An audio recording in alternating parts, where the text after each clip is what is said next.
Last topic हम लोगों ने क्लियर किया था एलिवेशन इन बॉइलिंग पॉइंट। आज का टॉपिक है just opposite depression in freezing point. इसका मतलब जैसे नॉन वोलेटाइल सॉल्यूट को ऐड करने से वेपर प्रेशर डिक्रीज हुआ था सॉल्यूशन का, इससे बॉइलिंग पॉइंट इंक्रीज हुआ था। अब बॉइलिंग पॉइंट अगर इंक्रीज हो गया तो फ्रीजिंग पॉइंट डिक्रीज होगा। कैसे होगा उसी को एक्सप्लेन करते हैं। इस टॉपिक को क्लियर करने से पहले हमें पहले क्लियर करना पड़ेगा फ्रीजिंग पॉइंट का मतलब क्या होता है, सॉल्वेंट का फ्रीजिंग पॉइंट, सॉल्यूशन का फ्रीजिंग पॉइंट होता क्या है। जो आज तक सोचते थे उससे थोड़ा अलग होगा। जैसे बॉइलिंग पॉइंट में था, फ्रीजिंग पॉइंट बोर्ड में देखते हैं। सबसे पहली चीज, freezing point of pure solvent, it is that temperature at which the vapour pressure of liquid state is equal to the vapour pressure of solid state. इसका मतलब फ्रीजिंग पॉइंट किसी pure solvent का एक ऐसा टेम्परेचर है जिस पर उसके लिक्विड स्टेट और सॉलिड स्टेट का वेपर प्रेशर इक्वल होता है। यानी हम ये समझ सकते हैं इस टेम्परेचर पे दोनों चीजें लिक्विड और सॉलिड एक दूसरे के साथ इक्विलिब्रियम पर होता है। इक्विलिब्रियम लास्ट ईयर भी आया था इक्विलिब्रियम चैप्टर पे, तो उसी तरीके से है। यानी इस टेम्परेचर पे लिक्विड और सॉलिड दोनों का वेपर प्रेशर इक्वल होता है। अब इसको ग्राफिकली भी क्लियर करेंगे जैसे बॉइलिंग पॉइंट में क्लियर किया था। उससे पहले सॉल्यूशन का भी फ्रीजिंग पॉइंट क्लियर कर लेते हैं, टॉपिक को समझना इजी हो जाएगा। ये एक ऐसा टेम्परेचर है जिस पर उस सॉल्यूशन के पार्टिकल्स का, यानी जो लिक्विड स्टेट में होगा ऑब्वियसली सॉल्यूशन, तो उसका वेपर प्रेशर प्योर सॉल्वेंट के वेपर प्रेशर के इक्वल होगा। यानी it is that temperature at which the vapour pressure of solution is equal to the vapour pressure of pure solid solvent. Solid solvent का भी कुछ pressure होगा, vapour pressure होगा।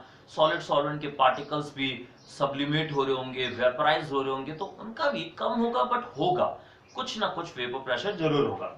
तो दोनों डेफिनेशंस पहले हमें क्लियर करना है, फिर हम आगे के टॉपिक को देखते हैं। लिख सकते हैं डेफिनेशन, क्या लिखा हुआ है बोर्ड में आपको दिख रहा है। तो freezing point of pure solvent and freezing point of solution. अब आगे बढ़ते हैं, ग्राफिकली इस चीज को क्लियर करते हैं।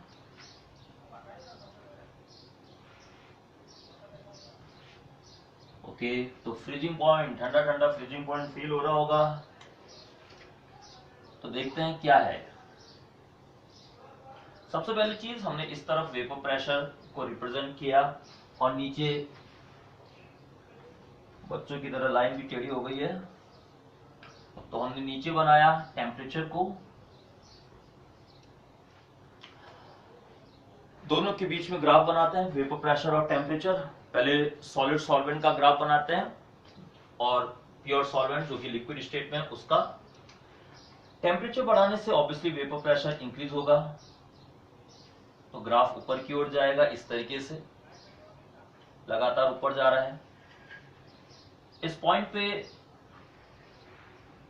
सपोज दोनों एग्जिस्ट कर रहे हैं, सॉलिड और लिक्विड दोनों स्टेट एग्जिस्ट कर रही हैं, दोनों का वेपर प्रेशर इक्वल है, solid and liquid both at equilibrium, दोनों एग्जिस्ट कर रहे हैं। तो इस टेम्परेचर को हम बोलेंगे उसका फ्रीजिंग पॉइंट, T0F से दिखा देंगे इस प्रेशर को। ये ग्राफ बन गया हमारा प्योर सॉल्वेंट का। अब हमने जैसे उसके अंदर नॉन वोलेटाइल सॉलिड को मिलाया, वेपर प्रेशर डिक्रीज होगा, तो ग्राफ कहां से आएगा, नीचे से आएगा। तो ग्राफ सॉल्यूशन का जो ग्राफ है वो नीचे से आया, ये आ गया। अब हमने देखा कि T0F टेम्परेचर पर, इस टेम्परेचर पे वेपर प्रेशर पहले से कम है। अब सॉलिड सॉल्वेंट कहां छुपा हुआ है, सॉलिड सॉल्वेंट को ढूंढते हैं। सॉलिड सॉल्वेंट ग्राफ में कहां गया, सॉलिड सॉल्वेंट बिल्कुल नीचे की तरफ, उसका जो ग्राफ आएगा वो यहां से नीचे की तरफ, क्योंकि इस पॉइंट पे दोनों चीजें एग्जिस्ट कर रही है, सॉलिड और लिक्विड दोनों एग्जिस्ट कर रहे हैं। तो सॉलिड का जो कर्व बनाएंगे वो इस तरीके से बनाएंगे, ये नीचे की ओर आया। ओके, ये हमारा आ गया। यानी कि ये जो पार्ट है वो सॉलिड सॉल्वेंट को रिप्रेजेंट कर रहा है, सॉलिड सॉल्वेंट। अब अगर मुझे सॉल्यूशन का फ्रीजिंग पॉइंट निकालना है, यानी सॉल्यूशन को अगर मुझे फ्रीज करना है, तो मुझे एक ऐसा टेम्परेचर अचीव करना पड़ेगा जिस टेम्परेचर पे सॉल्यूशन का वेपर प्रेशर सॉलिड सॉल्वेंट के वेपर प्रेशर के इक्वल है। और ये सिर्फ और सिर्फ T0F से कम टेम्परेचर पर ही अचीव हो सकता है। अच्छे से सुनना सब लोग इसको, T0F से कम टेम्परेचर पर ही सॉलिड सॉल्वेंट एग्जिस्ट करता है। अब मुझे अगर सॉल्यूशन को फ्रीज करना है तो मुझे एक ऐसा टेम्परेचर अचीव करना पड़ेगा जिस टेम्परेचर पे सॉल्यूशन का वेपर प्रेशर सॉलिड सॉल्वेंट के वेपर प्रेशर के इक्वल हो। अब सॉलिड सॉल्वेंट कहाँ है, T0F से कम पर ही तो है, तो T0F से कम करना पड़ेगा मुझे टेम्परेचर को, तभी जाके सॉल्यूशन फ्रीज हो सकता है। तो T0F से कम करते हैं, चलते हैं ये ग्राफ को लाते हैं आगे, ये लाया आगे, तो देखो यहां कट कर रहा है। अब ये यहां पर अगर कट कर रहा है तो अगर हम एक लाइन ऐसे ड्रॉ कर देते हैं, ये देखिए ये सॉल्यूशन का कर्व आया आया आया आया और सॉलिड सॉल्वेंट के इस पॉइंट पे कट कर रहा है।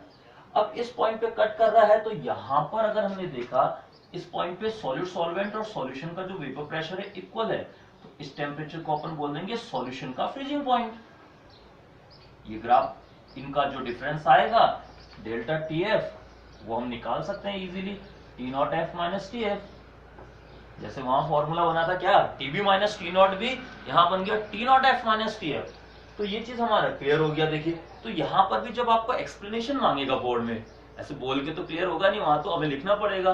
तो वहां क्या करोगे, पहले फ्रीजिंग पॉइंट की डेफिनेशन को एक्सप्लेन करना पड़ेगा, हमने कर दिया, शुरू में लिख दिया था।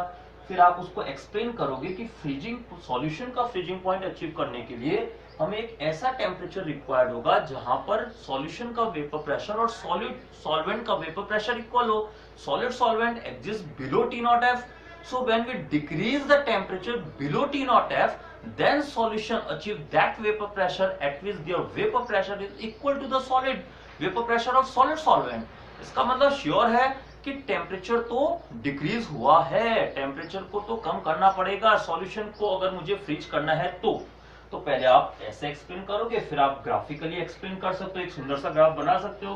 तो delta TF equal to T0F minus TF हमारा फर्स्ट फॉर्मूला बन गया, जैसे वहां पर आया था TB माइनस T0 भी।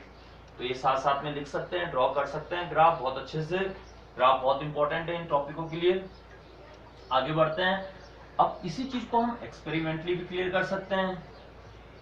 एक्सपेरिमेंटली जैसे हमने लास्ट वाले टॉपिक में देखा था, सेम एज इट इज वही है। डेल्टा TF का जो वैल्यू है वो भी सॉल्यूट के कंसंट्रेशन के ऊपर डिपेंड कर रहा है। अब सॉल्यूट का कंसंट्रेशन स्क्वायर ब्रैकेट में दिखाया है, तो यहाँ कौन सा कंसंट्रेशन, जैसे लास्ट वीडियो में आपको बताया था मोलालिटी, तो मोलालिटी का फैक्टर हमें यूज करना है यहाँ पर भी। Delta TF directly proportional to molality हमने यहाँ पर भी ले लिया, मोलालिटी लिया है, तो delta TF directly proportional to number of, गंदा वाला सॉल्यूट, गंदा वाला कौन है यहाँ पर, नॉन वोलेटाइल सॉल्यूट, तो number of moles of solute, number of moles of solute upon में आ गया mass of solvent in KG, mass of solvent in KG. तो यहां पर भी हमारा एक फॉर्मूला बन गया, delta TF is directly proportional के साइन को हटाने के लिए हमने यहाँ पर एक कांस्टेंट यूज कर दिया, KF से, KF है ये, इंटू M। तो delta TF equal to KFM हमारा एक फॉर्मूला बन गया। इससे हमारा ये क्लियर हो रहा है कि delta TF number of moles के ऊपर डिपेंड कर रहा है। इसका मतलब delta TF is a colligative property. कभी कभी ये क्वेश्चन पूछा जाता है तो आपको ऐसे एक्सप्लेन करना पड़ेगा कि डिप्रेशन इन फ्रीजिंग पॉइंट भी एक कॉलिगेटिव प्रॉपर्टी है। तो delta TF equal to KFM एक फॉर्मूला बन गया। यहाँ पर KF क्या है, एक कांस्टेंट है। कौन सा कांस्टेंट है, molar depression constant, molar depression constant, यानी कि मोलर अवनमन, अवनमन हो रहा है, कम हो रहा है, वहां इंक्रीज हुआ था यहाँ डिक्रीज हो रहा था फ्रीजिंग पॉइंट, इसलिए डिप्रेशन कांस्टेंट लगा दिया। इसके लिए भी एक वर्ड लग गया, जैसे वहां एबिलियो आया था, यहाँ क्रायोस्कोपिक, क्रायोस्कोपिक कांस्टेंट भी बोलते हैं इसको, क्रायोस्कोपिक कांस्टेंट। इसका यूनिट भी क्या होगा, सेम वही, केल्विन केजी पर मोल, केल्विन केजी पर मोल, यही सेम यूनिट होगा। साथ साथ में लिखते रहना है सभी को, केल्विन केजी पर मोल लिख लिया होगा शायद ये, केल्विन केजी पर मोल आया। अब अगर हमसे फिर से पूछ लिया जाए यहाँ भी कि डिफाइन करो KF क्या होता है, तो हम एक्सप्लेन कर सकते हैं, इफ M इक्वल टू 1 यानी कि 1 मोलर सॉल्यूशन है तो डेल्टा TF और KF इक्वल हो गए। इसके बेसिस पर हम एक्सप्लेन कर सकते हैं क्रायोस्कोपिक कांस्टेंट या मोलर डिप्रेशन कांस्टेंट एक ऐसा कांस्टेंट है जो उस सॉल्यूशन के डिप्रेशन इन फ्रीजिंग पॉइंट को रिप्रेजेंट करता है जिसकी मोलालिटी यानी जिसके सॉल्यूशन की मोलालिटी कितनी है 1 है। यानी KF is defined as the depression in freezing point of that solution whose molality is 1। तो होप सो ये टॉपिक क्लियर हो गया होगा। एक इजी सा टॉपिक था, डेली लाइफ में भी इसके बहुत सारे इंपॉर्टेंट्स है। आगे आगे एप्लीकेशंस आपको बताएंगे लास्ट में क्वेश्चंस में, तो उसमें आपको क्लियर करेंगे वो। तो कौन कौन से फॉर्मूले बन गए, एक शॉर्ट समरी देखे तो T0F माइनस TF, एक फॉर्मूला ये बना था हमारा, एक फॉर्मूला ये बना KFM निकालने का। इस M को हम एक्सप्लेन कर सकते हैं कैसे, नंबर ऑफ मोल्स यानी कि WB upon MB multiplied WA लिखकर नीचे kg में आएगा। इससे हम मॉलिक्यूलर मास निकाल सकते हैं कैसे, KF into WB upon delta TF और नीचे आ गया WA वो भी kg में। तो ये हमारे इस टॉपिक से रिलेटेड फॉर्मूलाज है जो बहुत इंपॉर्टेंट है, इनका यूज होगा आगे आगे।